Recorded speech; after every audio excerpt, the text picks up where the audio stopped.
What's up, YouTube? Welcome back. JDS Outdoors. John here. Today's episode of the Ranger, we're going to be showing you how to install those lights onto this truck or maybe your truck. Let's go take a look at them. They're finally on. I think they look pretty sweet. So let's go ahead and show you how this was done. So first thing, whoa, where'd the lights go? I guess let's fix that. First thing we got to do is come to the inside and remove the headliner to see what we're working with up top. That also includes removing this trim panel here on both sides. The visor's held in by a couple Phillips screwdrivers along with this piece. Passenger side as well. So we're going to go ahead and get rid of this headliner. So now we got the headliner removed and the roof exposed. So now we can see where we can start laying stuff out and where we're going to run the wires. I'll come up behind the headliner and probably run it down through here. So now we need to gain access behind this switch. So when we turn our running lights on, we got to figure out which wire supplies the power, which wire turns on when we flip that switch. That way when we have our lights on, the roof lights come on as well.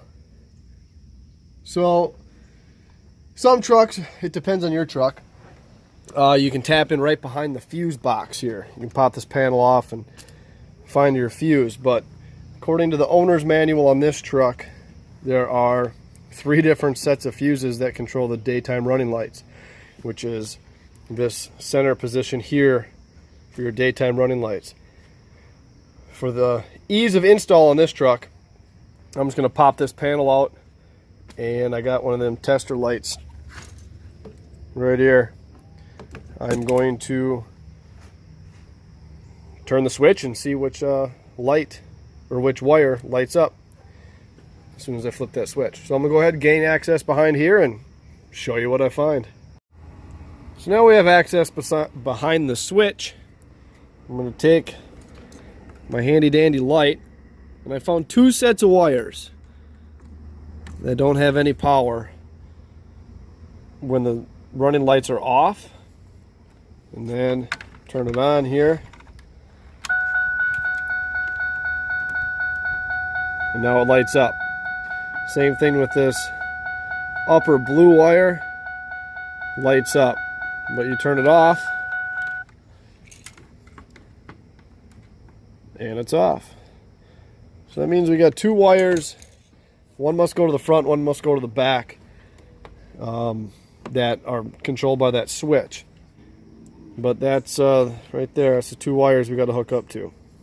So now that we know that, we can go ahead and get our layout done up on the roof.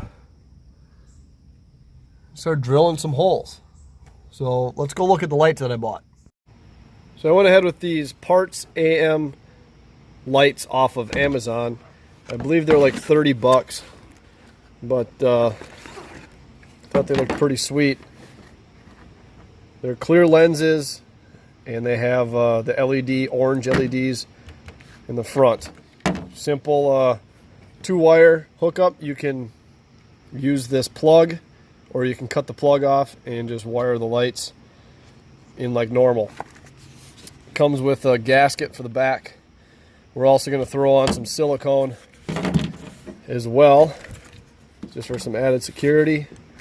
Got 5 lights. Just like that, and it comes with mounting hardware. So let's go ahead and get these suckers laid out on the roof and kind of get an idea of what it's going to look like. But there's an idea of what it's going to look like somewhat when it's set up. It's going to be ridiculous and awesome. So now that we know it's going to look stupid, Let's go ahead and do some marking and get all the lights evenly spaced.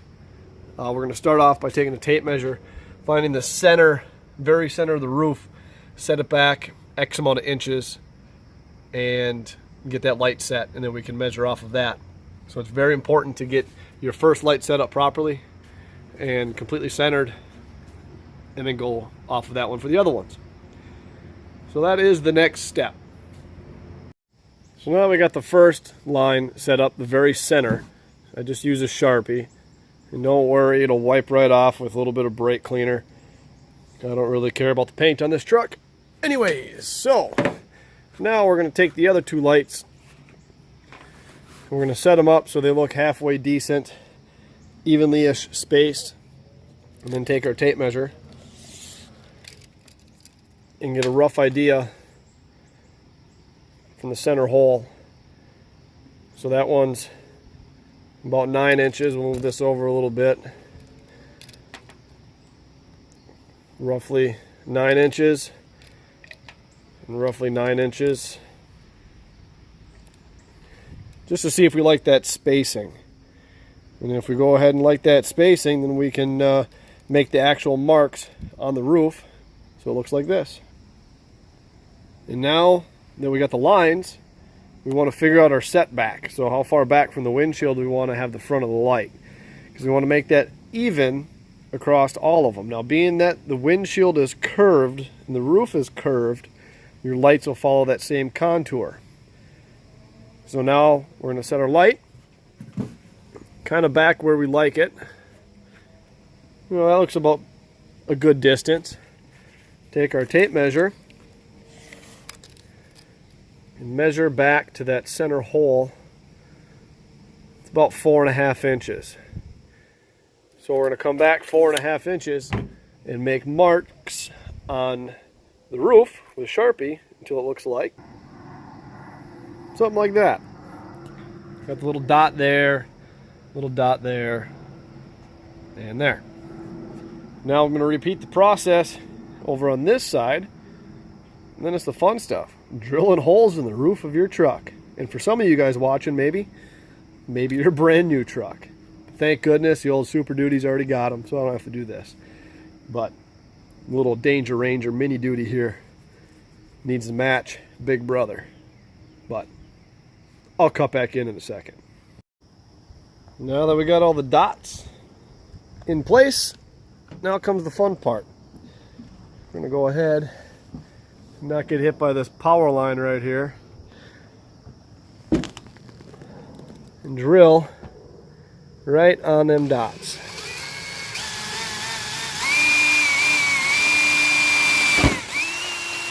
Just like that. Now,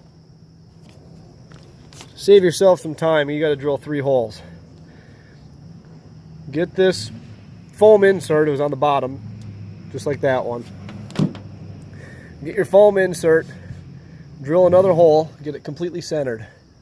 Drill another hole right there. And then you also got to drill another hole right through there. That's for your wires that come through.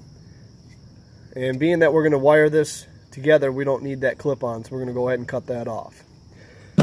But repeat that process. Drill that hole, line it up in the middle, drill that one, and drill a little bit of a bigger one. I'm going to go 3/16 on that one.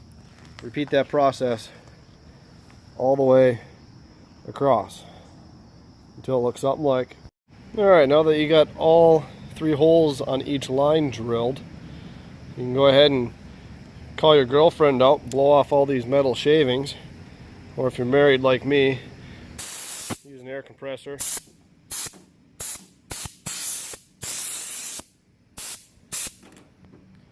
There we go. Now that all the metal shavings are gone, you can go ahead and get a rag or some brake cleaner.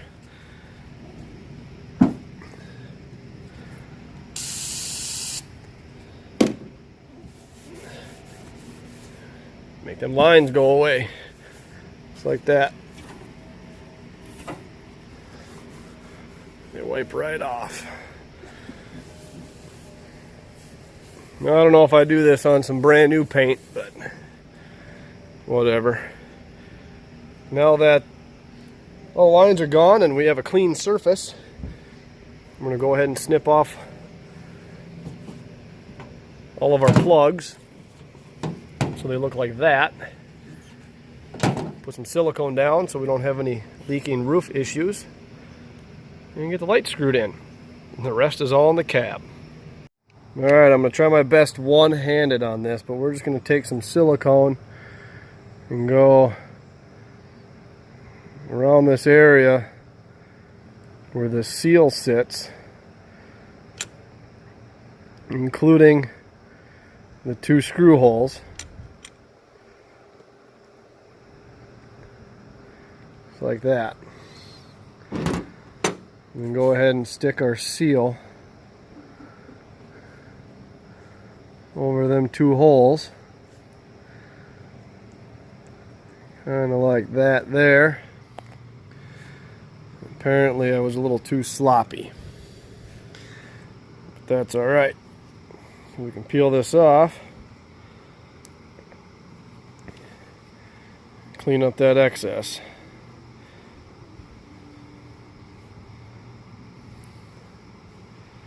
We're just going to spread that silicone around and clean up the mess. So we can put that lower seal on. Then we're going to put a little more silicone on top.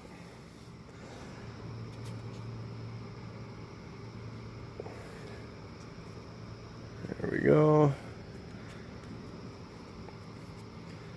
Just like that.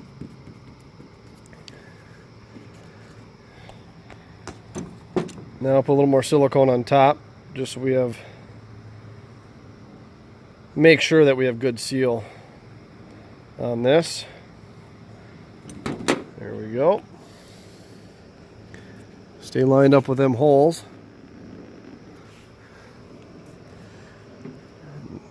It's not as easy as it looks one-handed, but we'll get her. So we're going to fish the wires through very carefully.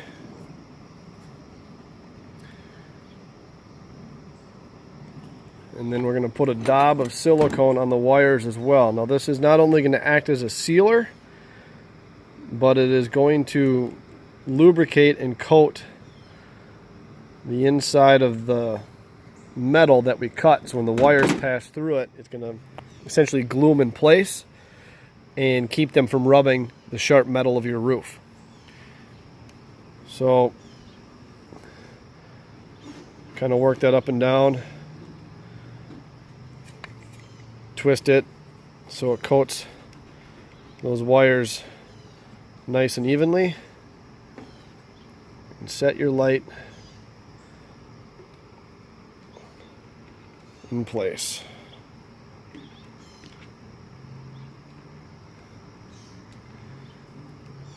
There we go. Now you just put the screws, I should say, and repeat the process 4 more times. You look inside real quick, see the wire sticking through.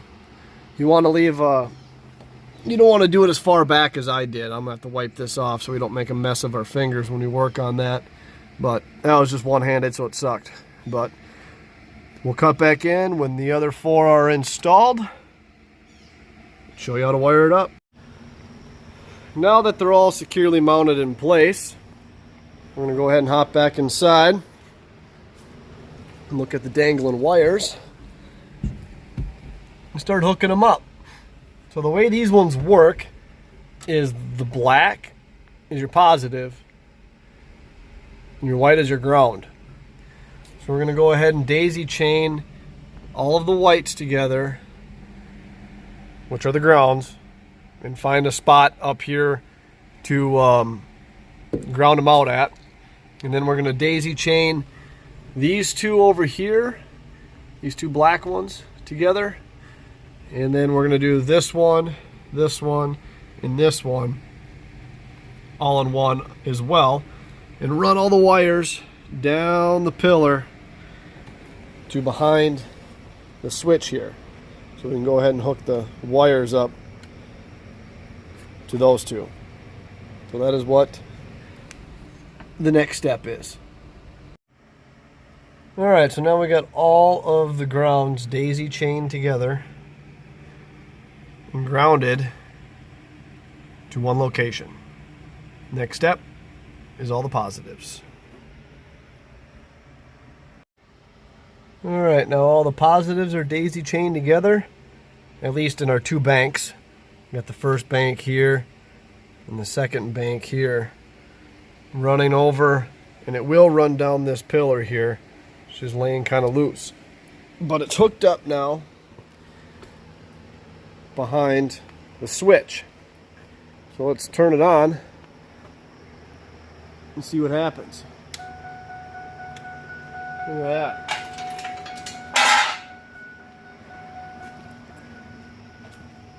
All 5 come on. It's pretty sweet. Now it's time to get these wires cleaned up. Put the headliner back up, which is just the reverse of what happened before. And carry on with the next step. I got some exciting stuff coming up next, guys. So if you want to see what that is, feel free to like, comment, and subscribe. I think you got to hit that stupid little bell thingy if you want. But as always, thanks for watching JDS Outdoors.